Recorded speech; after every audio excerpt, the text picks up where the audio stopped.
Good morning.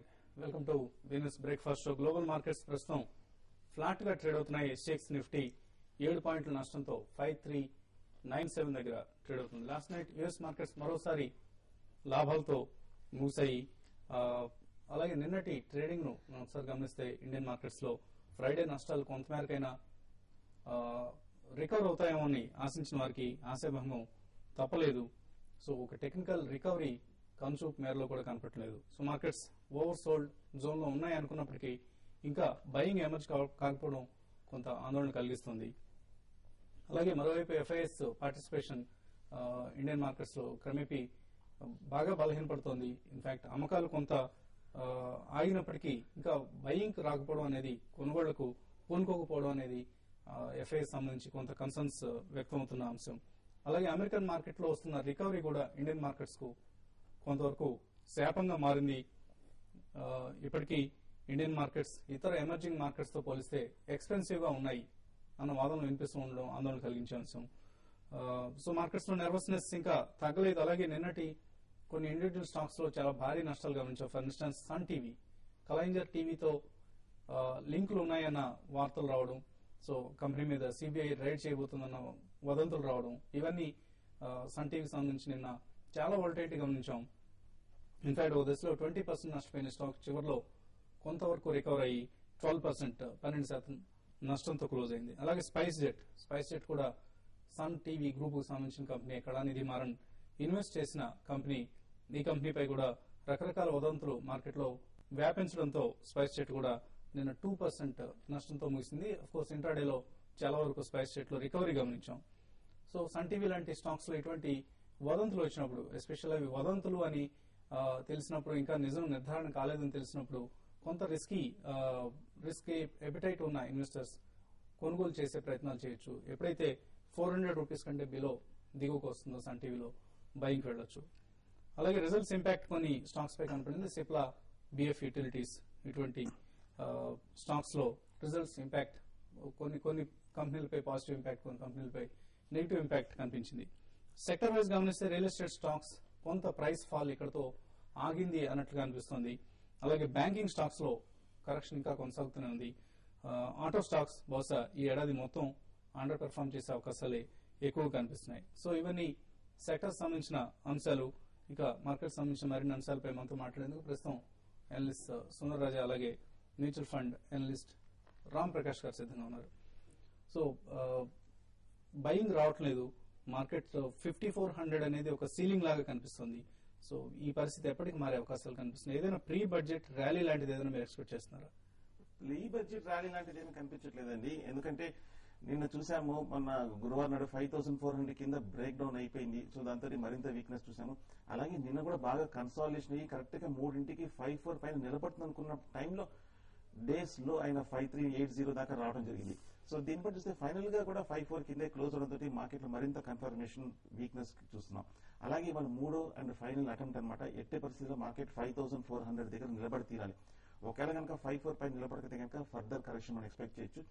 Next support 5340. Short term ఇది చాలా కీలకం. ఎందుకంటే 6 మంత్స్ ముందు చూస్తే కనుక 4-5 మేజర్ బాటమ్స్ ఇక్కడ నుంచి తీసుకుని ఇక్కడి నుంచి ర్యాలీ స్టార్ట్ అయ్యి 6000 దాకా వెళ్ళడం జరిగింది 5340 దగ్గర. సో అక్కడ వచ్చి కొంచెం రికవరీ అయ్యే అవకాశం కనిపిస్తుంది. ఒకవేళ కనుక 5340 కిందే కనుక క్లోజ్ అయ్యిందంటే కనుక నెక్స్ట్ ఫ్యూ సెషన్స్ లో ఫర్దర్ బేరిష్ ట్రెండ్ 52 వరకు వచ్చే అవకాశం ఉంది. సో ఇక ఇంట్రాడే ట్రేడింగ్ అంటే 5380 సపోర్ట్ ఉంది. 5380 కింద కనుక ట్రేడ్ అవుతే కనుక షార్ట్ పొజిషన్ తీసుకుని 20 points stop loss, 20 points target. అలాగే లాంగ్ పొజిషన్ తీసుకోవాలనుకున్న మటుకు ఇంట్రాడేకి 5420 నిన్న గట్టి రెసిస్టెన్స్ చూసాము. ఆ లెవెల్ పైన ఒక 5 మినిట్స్ నిలబడితేనే 5420 పైన నిలబడితేనే లాంగ్ పొజిషన్ తీసుకోవాలి. లేదంటే కనుక లాంగ్ పొజిషన్ 80% అటెంప్ట్ చేయదు. అలాగే నేను మేజర్ కన్సర్న్ ఏంటంటే మార్కెట్ కొంచెం వీక్నెస్ కన్సాలిడేషన్ చూసినా కూడా బ్యాంక్స్ మటుకు కొంచెం డేస్ లో దగ్గర క్లోజ్ అయింది. ICICI bank, axis bank, bank of Baroda.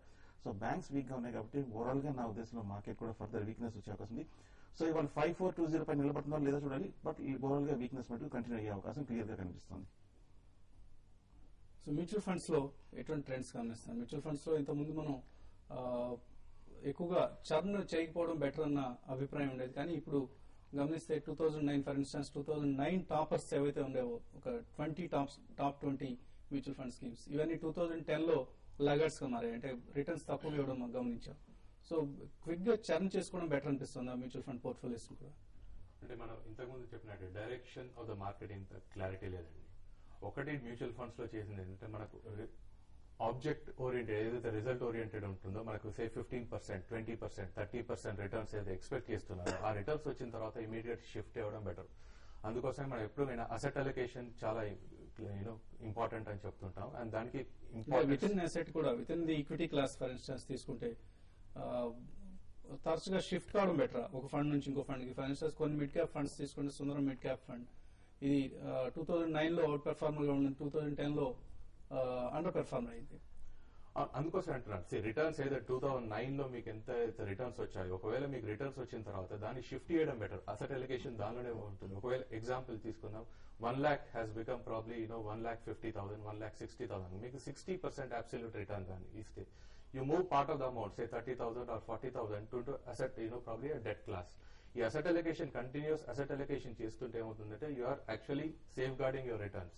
So mid caps మనకు తెలుసు ఎప్పుడైనా చాలా రిస్క్ ఉంటుంది, రిటర్న్స్ కూడా ఎక్కువ ఇస్తుంటాయి. కాబట్టి ప్రాబ్లీ మార్కెట్ ఎప్పుడైనా పడుతున్నప్పుడు మిడ్ క్యాప్ ఫండ్స్ కానివ్వండి, స్మాల్ క్యాప్ ఫండ్స్ కానివ్వండి రియాక్ట్ ఎక్కువ అవుతుంటాయి.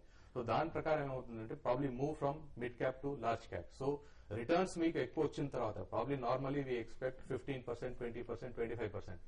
ఈ రిటర్న్స్ ఏదైతే మీకు 60%, 70% అబ్నార్మల్ రిటర్న్స్ మీరు అనుకుంటున్నారో అక్కడ నుండి మీరు తప్పకుండా షిఫ్ట్ చేయాలి. సో రిటర్న్స్ చూసుకొని మీరు షిఫ్ట్ చేయాలి, not for sake of just churning. అట్లా కాకుండా మీరు అసెట్ అలొకేషన్ మీ రిటర్న్స్ ప్రకారం మీరు తప్పకుండా చేయాలి. ఓకే అండి. సో కళ్యాణ్ హైదరాబాద్ నుంచి కాలర్ ఫస్ట్ కాలర్ లైన్ లో ఉన్నారు. కళ్యాణ్ గారు చెప్పండి. కళ్యాణ్ గారు రామ్ ప్రకాష్ గారితో మాట్లాడాలండి. మాట్లాడండి. ఆ పాప బాబు కోసం నేను చైల్డ్ ప్లాన్ తీసుకుందాం అనుకుంటున్నాను, దేనిలో తీసుకోమంటారు? Already HDFC children gift fund లో ఒక ప్లాన్ తీసుకుని ఉన్నాను, రెండో ఫండ్ దేనిలో తీసుకోమంటారు? బేసికల్ గా చైల్డ్ కేర్ ప్లాన్స్ అన్ని ఈక్విటీ ప్లాన్స్ అండి. సో బేసికల్ గా మీరు తీసుకునే child plan HDFC gift plan కానివ్వండి, it's equity plan. So recent గా మీకు ఫిడిలిటీ చిల్డ్రన్స్ ప్లాన్ వచ్చింది. దానిలో you have 3 options. One is a marriage fund, other is education fund, ఇంకొకటి సేవింగ్స్ ఫండ్.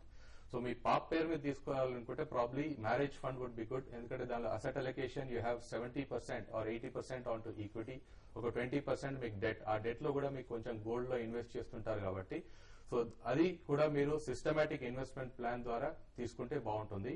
అండ్ స్పెసిఫిక్ మీకు దీనిలో అడ్వాంటేజ్ ఏంటంటే ఈ పర్టికులర్ ప్లాన్ లో మీకు ఈ ఇన్వెస్ట్మెంట్స్ కూడా చైల్డ్ పేరు మీద తీసుకుంటారు, తప్పకుండా మైనర్ చైల్డ్ పేరు మీదనే తీసుకోవాలి. కాబట్టి మీరు కంటిన్యూటీ ఎక్కువ ఉంటుంది. సో ప్రాబ్లీ అసెట్ అలొకేషన్ కూడా బాగుంటుంది దీనిలో. నార్మల్ గా systematic investment plan any large cap fund కానివ్వండి, మల్టీ క్యాప్ ఫండ్ కానివ్వండి తీసుకొని మీరు సిస్టమాటిక్ ఇన్వెస్ట్మెంట్ ప్లాన్ ద్వారా మీరు చైల్డ్ పేరు మీద తీసుకుంటే అది బాగుంటుందండి. స్పెసిఫిక్ గా మీకు చైల్డ్ కేర్ చిల్డ్రన్స్ ప్లాన్స్ ఉన్నా కూడా ఎనీ డైవర్సిఫైడ్ ఫండ్స్ లో మీరు చైల్డ్ పేరు మీద సిస్టమాటిక్ ఇన్వెస్ట్మెంట్ ప్లాన్ ద్వారా ఇన్వెస్ట్ చేసుకుంటే అది చాలా బాగుంటుంది. అలాగే ఇప్పుడు ప్రస్తుతం ఉన్న మార్కెట్ కండిషన్స్ లో ఈక్విటీ స్కీమ్స్ ను మీరు పరిశీలించేట్లయితే లంసమ్ అమౌంట్ ఇన్వెస్ట్ చేయడం కూడా మంచి ఫలితాలను ఇస్తుంది. ఎందుకంటే మార్కెట్స్ ఇప్పుడు కొంచెం చాలా అట్రాక్టివ్ వాల్యుయేషన్స్ దగ్గర ఉన్నాయి. పీఈ లెవెల్స్ సెన్సెక్స్ పీఈ తీసుకుంటే 13 to 14 times పీఈ దగ్గర ఎక్కువ స్టాక్స్ అందుబాటులో ఉన్నాయి. సో లంసమ్ గా ఇన్వెస్ట్ చేయాలనుకున్న వారికి కూడా ఇది ఒక మంచి అవకాశం. అలాగే రామ్ ప్రకాష్ గారు చెప్పినట్లు SIP route is always safe route and better returns work out అవుతూ ఉంటాయి. అంటే లాస్ట్ 10 years డేటా తీసుకున్నా కూడా మీకు యావరేజ్ సిఏజిఆర్ 25% to 35% రేంజ్ లో మీకు ఫండ్స్ పర్ఫామ్ చేసినాయి. కాబట్టి మీరు ఒకవేళ లాస్ట్ 10 years తీసుకున్నా కూడా మీకు almost your corpus has gone by 6 to 7 times. అంటే not even probably I'm talking about 600 to 700%. So you look at probably from 10 years perspective I think SIP ద్వారా చేసుకుంటే బాగుంటుందండి. సో లాస్ట్ 3 years లో SIPs లో mid cap funds లో 25% return వచ్చింది. IDFC premier equity లాంటి plans లో 26% కాంపౌండెడ్ రిటర్న్స్ రావడం జరిగింది. సో ఇవన్నీ ఎస్ఐపిలో ఉండే అడ్వాంటేజెస్. ఇప్పుడు చిన్న బ్రేక్ తీసుకున్నాం.